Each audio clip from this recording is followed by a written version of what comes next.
All right, so this is my SSG96. I'm still waiting on a few things. I'm waiting for the straight fluted barrel to come into stock. I don't like the spiral fluted, because I hate Novrich. Long story, but anyway, also the straight flute is more incandescent of a, what would you call it, like a L96, AW, L118, L115, whatever you want to call it. But anyway, this one's mine.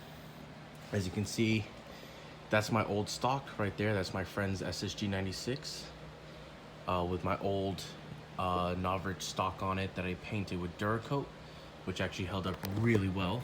I've used it a couple games, and there's literally little to no wear at all in the paint.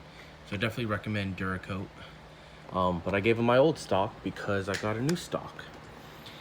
This is a Ares AW338 gas sniper rifle stock. I couldn't find a spring one. If that would have made it any easier, which I doubt it, but this is the gas stock. So I had to do a lot of work on that. So, but it has the thumb screws for the adjustment of the cheek riser.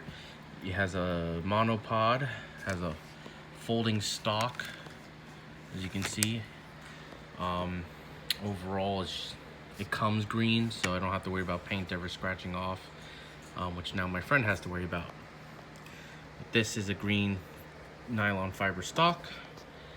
But yeah, so let me fold up the bipod and show you. So basically, like a real AW338 or L115, it had a metal chassis that literally ran from here all the way to pretty much here, and then the stock has it too. If you have the non-folding one, the metal chassis pretty much goes all the way back. Well, actually, no, I think the metal chassis stops here. But I have the folding one. So basically, for the front end, I chopped it. As you can see, I chopped it right there, so I could use the front end. And for the receiver and everything, you have a metal plate that goes from here to about here.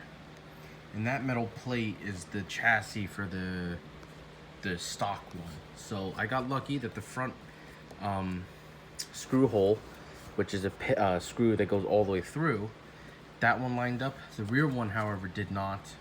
So I had to modify the shell. I basically put the front one through, bolted it down, and then marked, and I tapped and drilled on each side. I think it's an M3 tap, I'm pretty sure. So I tapped it for an M3, and I could use the original screw here for here. So that secures the back end. Other than that, it took a literal ton of sanding. I had to sand pretty much all this out for the magazine. As you can see in there, I had to sand out a little bit back here for the back of the mag. For the receiver, all through inside. If I could took this apart, you pretty much see, but pretty much from here on each side, I had to sand a lot. I had to sand a lot of material for the receiver of the SSG96 to fit in. It's still really snug, but it fits in. I don't have to flex it anymore.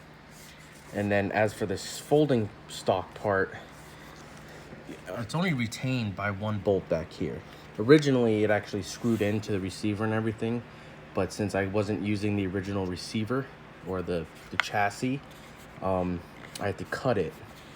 I didn't have to cut it. I unbolted it from the main chassis that held the receiver, and then there was a little bit of a metal part that I had to cut, but pretty much it's only being held in by that one bolt that goes right through. I did shim it with some plastic so it was nice and tight. If you only had the bolt, it was kind of floppy and everything. So I put a piece of plastic underneath here. Basically, it wedges everything solid, so now the stock doesn't wobble at all. The only wobble it has is in the actual hinge. As you can see, that's all the wobble it has.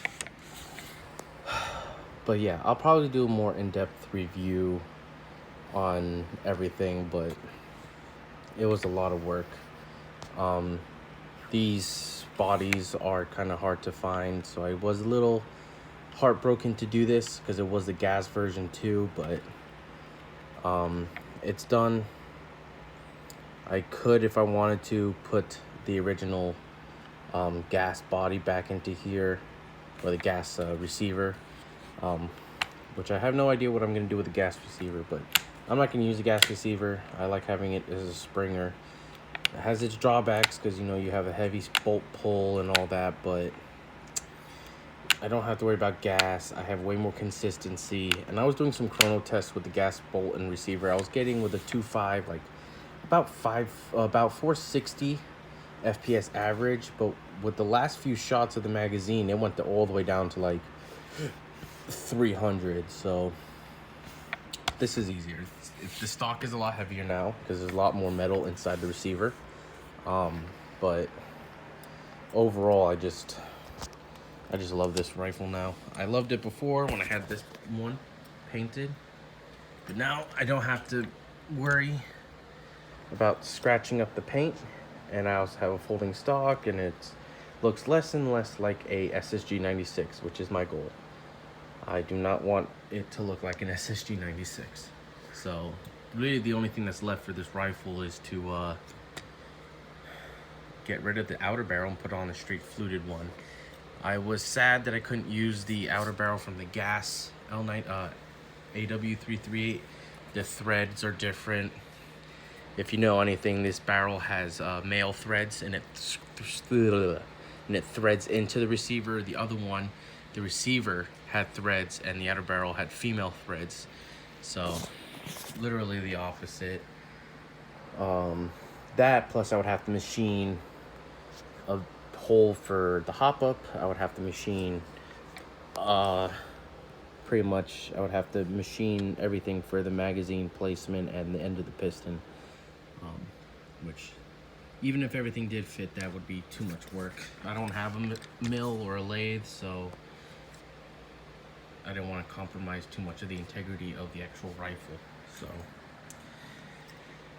like I said, I'll probably do a more in-depth review and sort of how it went together, but basically a lot of work and quite a bit of money, but pretty much one of a kind SSG96, which is what I'm going for.